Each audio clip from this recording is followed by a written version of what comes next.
This is his last project with us. We're letting him go." Those words hit me like a sucker punch. My hand froze on the presentation clicker while 30 pairs of eyes turned to stare at me. Brittany Caulfield, my VP of only 6 months, had just fired me in the middle of my presentation to our biggest defense contractor. There I was, standing under the harsh conference room lights at Steel Defense Contractors, getting my career executed right between the main course and dessert. "Please continue, Chuck." Brittany's smile could have frozen hell. "Let's not waste Ms. Steele's time. I'm Chuck Patterson, 49 years old, and until that moment I was Senior Cybersecurity Director at CyberGuard Solutions down in Colorado Springs. Don't ask me how, but my body went on autopilot. My voice stayed steady while I explained how our new network security setup had cut vulnerability exposure by 34%. The tech specs were rock solid, the implementation was flawless. 8 years of busting my ass for this account, and this is what I got: public humiliation. When I finished, there was polite applause. You know the kind, awkward and full of pity. Victoria Steele, the CEO of this billion-dollar defense contractor and former Air Force colonel, hadn't taken her eyes off me since Brittany dropped that bomb. As the staff cleared plates, she leaned toward me. "Could I speak with you outside for a moment?" Out in the cool Colorado evening, away from all that tension, Victoria looked me over carefully. "That was completely unprofessional and pretty damn odd timing considering your security protocols just saved us from what could have been a major breach." "I appreciate you saying that, ma'am.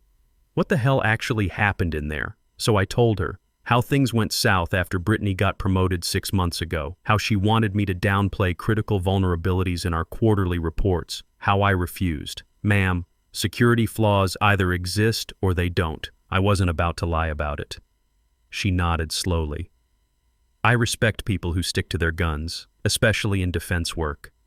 How would you like to use those principles on a bigger scale?" Victoria wasn't offering me a job. Instead, she told me she chaired something called the Rocky Mountain Cybersecurity Institute, which funded fellowships for game-changing research. "We give people resources to fix broken systems," she said. "Your approach to security integrity could have wider impact." Behind us, I heard the click of expensive heels on asphalt. Brittany was rushing across the parking lot, trying to look casual but failing miserably. "Everything all right, Ms. Steele?" "Just fine," Victoria replied. "I was offering Chuck our distinguished fellowship position, the one where research becomes policy guidelines for defense contractor cybersecurity." The color drained right out of Brittany's face. "Fellowship? What fellowship?" "The kind that looks at systemic vulnerabilities in defense systems," Victoria said. "Calm as you please. His expertise on security cover-ups would be quite revealing." Let me back up and give you the full picture here. I joined CyberGuard right after my 12-year Navy stint ended, picked them over bigger offers because the CEO promised real mentorship and growth. For 8 years, I delivered. My team consistently found and fixed critical vulnerabilities. Our client uptime hit 99.2% when the industry average was 94.8%. The Steel Defense account was my crown jewel. Built that relationship from a small contract into our biggest revenue stream. What Brittany didn't know when she decided to torch my career was that I documented everything. Every late night securing systems, every time she asked me to soft pedal security risks for the stakeholders, every instance where she took credit for my work. The whole mess started when our CEO retired and the board brought in Adrian Caulfield from outside, a finance guy who didn't understand squat about our technical operations. Adrian promoted his daughter, Brittany, over more qualified people, including me. Everyone whispered it was pure nepotism. Within weeks, Brittany started undermining me. First came impossible deadlines, then critical meetings I somehow never got invited to. Finally, she reassigned my best team members, classic moves from the how to push out a senior employee playbook. I confronted her after she demanded I water down vulnerability reports for the board.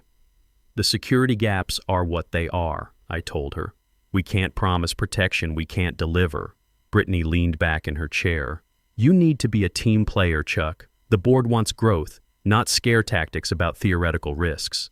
These aren't theoretical. These are real vulnerabilities in defense contractor systems." Her tone got ice cold. "If you can't get with our program, maybe you're not the right fit anymore." I should have seen tonight coming, but getting professionally executed in front of 30 defense industry pros still caught me off guard. Throughout dinner, I'd been calculating how long my savings would last. 4 months, maybe 5. But Victoria Steele's offer changed everything. Standing in that parking lot, watching Brittany's smug smile fall apart as she realized what was happening, something clicked for me.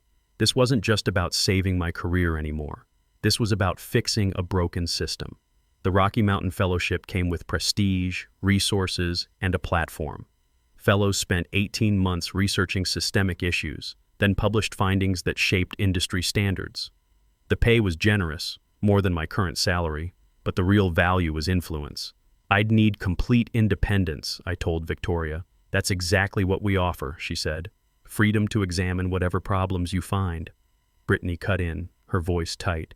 Ms. Steele, maybe we should talk about your contract renewals for next quarter. Chuck's departure means we'll need to restructure our security protocols. Victoria shut her down cold. I'm putting a hold on expanding services until I see how your leadership change affects quality. That's when I knew the game was really starting. 2 months later, I started my fellowship. My research topic was vulnerability disclosure ethics and defense industry accountability. Sounds boring, right? It wasn't. I interviewed cybersecurity pros across the defense sector, gathering evidence of how vulnerability suppression was compromising national security. I didn't name CyberGuard specifically, didn't need to. The patterns were everywhere. When I published my preliminary findings, industry insiders knew exactly what I was talking about.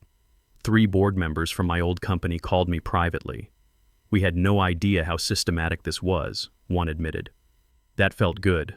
But the real satisfaction came from watching what happened next. Brittany was struggling without me. The Steele account started falling apart. Victoria had quietly cut their contract scope by 40%, citing methodology concerns. Translation: she didn't trust their security anymore. Can't say I blamed her. 6 months into my fellowship, I got an unexpected visitor. Adrian Caulfield, Brittany's dad and my former CEO, requested a meeting at my new office. You've stirred up quite a hornet's nest, he said, settling into the visitor's chair like he owned the place. Research tends to do that. Your paper on disclosure ethics has some board members asking uncomfortable questions. I didn't let anything show on my face. Good questions lead to better security. Adrian leaned forward. Look, mistakes were made. We both know Brittany overstepped her bounds. What would it take to bring you back? Name your price. The offer was everything I'd wanted a year ago. Director-level position, big compensation bump, even a board advisory role. But I'd glimpsed something bigger than just my career at one company.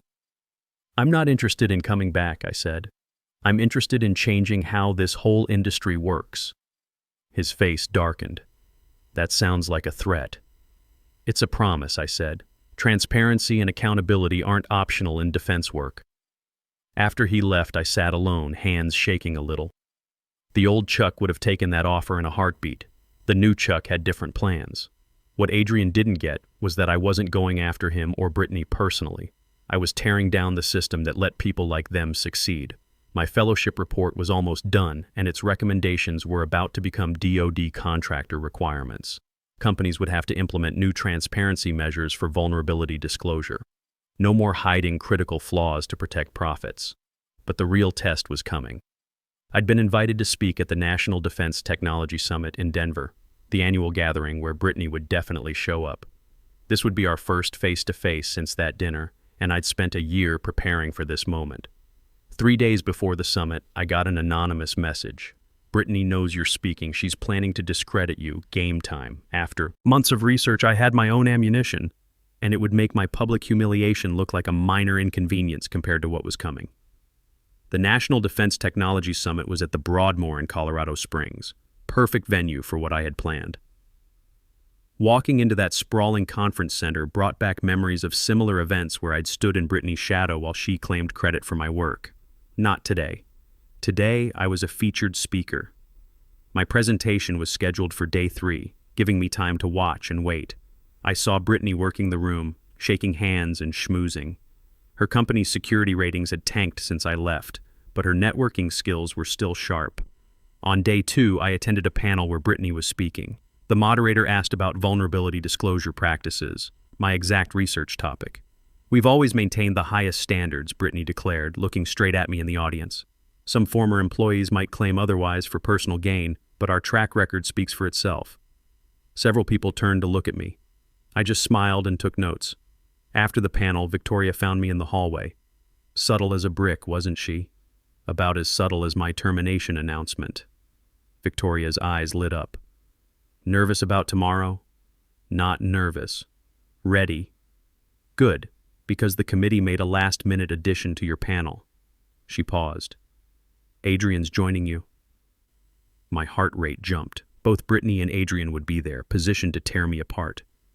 The anonymous warning made perfect sense now. Perfect, I said, sounding more confident than I felt. More people to hear what needs saying. That evening, another message arrived. Check your presentation file. It's been tampered with. Sure enough, someone had altered my slides. Key vulnerability statistics were subtly changed to make my conclusions look wrong. If I'd used that file, I would have presented false data and destroyed my credibility instantly. I restored the correct data and added security locks. Then I did something clever, created a decoy presentation and left it where they could find it. The next morning, I got to the ballroom early. The place filled fast. My session on transparency and defense cybersecurity had generated serious buzz after my fellowship publications. Brittany and Adrian walked in together, taking front row seats. Real power move. Need technical help? Brittany called out. These systems can be tricky. I've got it covered, I replied. Thanks for asking. The moderator introduced our panel. When they announced my name, the applause was solid. My research had made waves throughout the defense community. Instead of using the conference system, I connected my personal laptop. No way I was falling for their sabotage. Morning, everyone, I started. For the past 18 months, I've been researching how vulnerability suppression affects our national security. Today I'll share findings and solutions. As I went through my presentation, I caught Brittany's confused look. She'd expected me to crash and burn with corrupted data. Her moment of triumph wasn't happening. During Q&A, Adrian raised his hand first. Mr. Patterson, your research suggests widespread suppression of vulnerabilities. Isn't this just prioritizing critical issues rather than deliberate cover-ups? Great question, I said. The difference is intent and pattern. When suppressions consistently benefit the company financially, when objections get silenced, and when national security suffers, that's not prioritization. That's negligence. The audience murmured. Lots of people recognize that scenario. Brittany shot her hand up next. Your research methodology seems flawed. You've cherry-picked examples that support your narrative while ignoring standard industry practices. I smiled. Actually, I analyzed vulnerability disclosure practices from 156 companies across 5 defense sectors. The statistical correlations are crystal clear. But I'm curious, which specific part of my methodology bothers you? She'd expected to attack my corrupted data, not my methods. The sample size seems too small. 156 companies is too small. Industry standard for similar studies is 75. I paused for effect. But maybe you're right that we need more data. That's why I'm announcing today that the Rocky Mountain Institute is launching an industry-wide transparency certification program. This was my bombshell, a program requiring companies to submit to vulnerability audits in exchange for certification. Companies that passed would get a transparency rating visible to defense procurement officers and contractors. Market forces drive ethical behavior when decision makers have real information, I explained. This certification provides that information. Brittany's face went white as she realized what this meant. In today's climate, companies would face serious pressure to participate. Refusing would raise red flags with government customers. After my presentation, people swarmed me with questions and congratulations. From the corner of my eye, I saw Brittany and Adrian huddled in intense conversation, shooting looks my way. As the crowd thinned, Kevin Rodriguez approached me. He'd been on my team before Brittany reassigned him. That was incredible, he whispered. Things have gotten way worse since you left. The vulnerability reports are complete fiction now. You documenting the changes? I asked quietly. He nodded. Everything. But Brittany's watching anyone connected to you like a hawk. Be careful, I warned. This isn't over. That evening, I got invited to meet with the summit's executive committee. Walking into that meeting room, I found Victoria and 4 other defense industry leaders waiting for me. We'd like to discuss fast-tracking your transparency initiative. the committee chair said. Recent developments have created urgency. What developments? A whistleblower submitted materials this afternoon about vulnerability suppression at 3 major defense contractors, Victoria explained, sliding a folder across the table, including your former employer. Inside were printouts of internal communications, dozens of exchanges between Brittany and Adrian, explicitly discussing how to minimize vulnerability reports and manage inconvenient security findings. The evidence was damning. Where'd this come from? I asked, genuinely surprised. Anonymous submission, the chair replied, but we've verified everything. Looking through those documents, I realized they contained information only a handful of people could access. Someone very high up had turned against Brittany and Adrian. The committee wanted to announce the transparency initiative immediately, with rollout starting next quarter instead of next year. We need to get ahead of this, one member insisted. If these practices get exposed without a solution in place, defense contractor confidence will crater. I agreed to the accelerated timeline, knowing it would catch CyberGuard completely unprepared. As the meeting wrapped up, Victoria held me back. There's something else you should know, she said quietly. CyberGuard's board is meeting tomorrow morning, emergency session. My pulse quickened. Because of the whistleblower materials, among other things. Their second biggest client just announced they're reviewing all contracts. She paused. That client's CEO sits on this summit's executive committee. The pieces were clicking into place faster than I'd expected. When I got back to my hotel room, I could tell it had been searched. Subtle, but thorough. My laptop was in the same spot but tilted differently. My phone buzzed. Watch your back.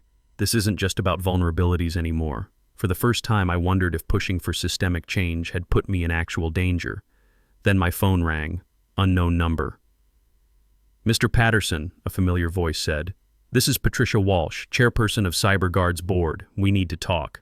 I met Patricia Walsh in the hotel's business lounge at 10 p.m. Empty except for us. Soft lighting making it feel like we were plotting something. Patricia was early 60s with sharp eyes that had seen plenty of corporate warfare. I prefer straight talk, she said without preamble. The materials submitted to the summit committee also came to our board. We've spent all day verifying them. I kept my face blank. They're real. She sipped her coffee. What's unclear is your role in this. I didn't provide those documents, I said truthfully, but I'm not surprised they exist. Patricia studied me. 4 board members want to clean house immediately.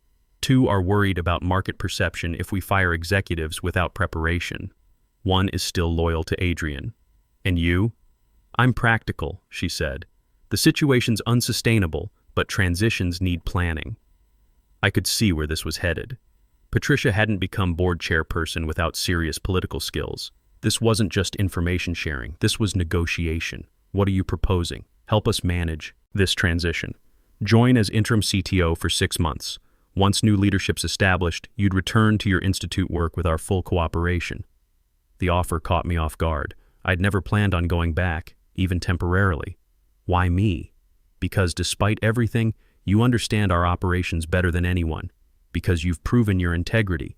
And because this gives you what you want without destroying everything. She had a point. My former teammates would suffer if the company imploded. Getting revenge on Brittany shouldn't punish innocent people. I'll think about it, I said. But I need guarantees about the board's commitment to real change. Patricia nodded. There'll be a formal vote tomorrow morning. I expect significant leadership changes by afternoon. The next morning, news rippled through the summit. Patricia had called an emergency press conference for 2 p.m. At breakfast, Victoria joined me. Sleep well? She asked, noticing the bags under my eyes. Well enough. Know what Patricia's planning? Just rumors, but Brittany and Adrian look panicked. At 2 p.m., Patricia's press conference began. I stood in back as she announced Adrian Caulfield's immediate resignation and Brittany Caulfield's termination, pending investigation. Then she dropped the real bomb. The board has unanimously appointed Chuck Patterson as interim chief technology officer to lead our cybersecurity reform efforts. His expertise and proven integrity make him uniquely qualified to guide this transition. Cameras swung toward me. Victoria nudged me forward. This wasn't our deal, I whispered to Patricia as I approached the podium. Plans evolve, she murmured. The board vote was unanimous. Standing there facing those cameras, the full circle hit me. 18 months ago, I'd been publicly humiliated and fired. Now I was the appointed savior of the very company that had thrown me away. I addressed the reporters with steady confidence, outlining immediate transparency measures and investigation protocols. The questions came fast, but I'd been preparing for this moment longer than they knew. After the press conference, Adrian approached me. His usual arrogance was gone, replaced by desperation. "You planned this whole thing," he said quietly. "From the moment Brittany announced your termination, somehow you orchestrated everything."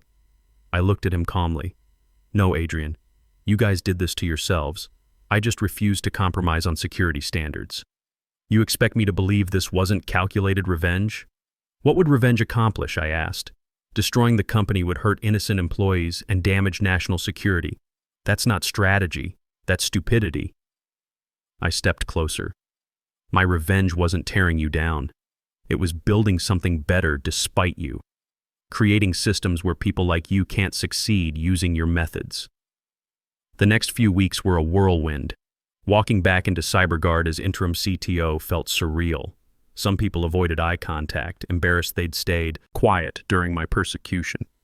Others welcomed me back openly, relieved that sanity was returning. Kevin Rodriguez was the first to approach me privately. "I kept everything," he said, handing me a thick folder. "Every altered vulnerability report, every covered-up security flaw, every order to downplay risks. I knew you'd be back somehow." "Why'd you do it?" I asked. "Because you taught me that integrity matters more than job security," he said. "And because my uncle Adrian might be family, but he was dead wrong." That explained the whistleblower materials. Kevin had been the anonymous source, risking everything because his conscience wouldn't let him stay quiet. My first board meeting as CTO was intense. Patricia walked me through the damage. Brittany and Adrian weren't just hiding vulnerabilities, she explained. They'd implemented an automated billing system that inflated government contract hours by 12%. "We're looking at potential fraud charges. How bad is the exposure?" "Bad enough that we might not survive without major changes," Patricia admitted. "Your transparency initiative isn't just good policy. It's our lifeline. We need to prove we're different now." I spent the next 3 months implementing comprehensive reforms. Every vulnerability report went directly to me and the board. No filtering, no sugarcoating. We established an anonymous reporting system for security concerns. Most importantly, we made vulnerability disclosure timelines public so clients could see exactly how we handled threats. Victoria's steel defense contract came back gradually. "You've earned back our trust," she told me during one of our quarterly reviews. "But more than that, you've set a new standard for the industry." The Rocky Mountain Transparency Certification Program launched 6 months after the summit. Within a year, 89 defense contractors had enrolled. Companies that refused started losing government contracts. Market forces were driving ethical behavior, exactly as I'd predicted. Adrian faced federal fraud charges and was sentenced to 2 years in minimum security prison. Brittany avoided jail time but was banned from defense industry work. She ended up in real estate in Phoenix.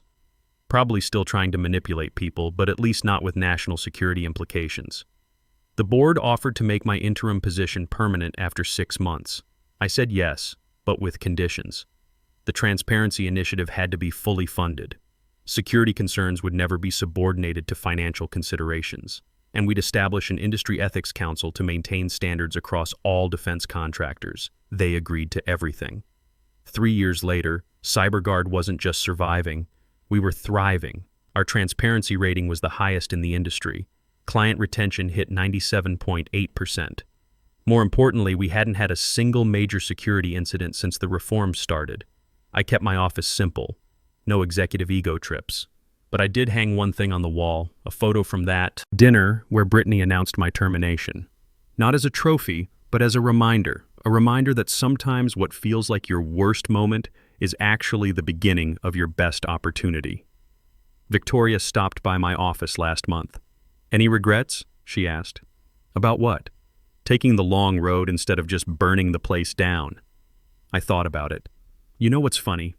If I'd gone the revenge route, lawsuits, public accusations, trying to destroy them personally, I might have felt good for a while. But none of the real problems would have been fixed. Brittany and Adrian would have landed somewhere else and kept doing the same things. And now we've changed how an entire industry operates. Every defense contractor has to meet higher standards because of what we built here. That's not revenge, that's transformation. She smiled. The student becomes the teacher. Something like that. After she left, I sat back and looked at that photo again. Sometimes I wonder what would have happened if I'd taken Adrian's offer to come back early, or if I'd just found another job and tried to forget the whole thing. But then I think about Kevin and the other young engineers who now work in a system that rewards integrity instead of punishing it. That's worth more than personal satisfaction. That's worth more than revenge. If you're dealing with something similar, workplace betrayal, public humiliation, feeling like your career's been destroyed, remember this: your response defines what comes next. You can tear down or you can build up. You can seek revenge or you can seek transformation. Building takes longer, but it lasts. And sometimes when you're focused on creating something better, you discover that success is the best revenge of all. Not because you've destroyed your enemies, but because you've made their methods obsolete. That dinner where Brittany tried to end my career, it was actually the beginning of the best chapter of my professional life. Sometimes the worst thing that happens to you becomes the best thing that could have happened. You just have to be patient enough to see it through.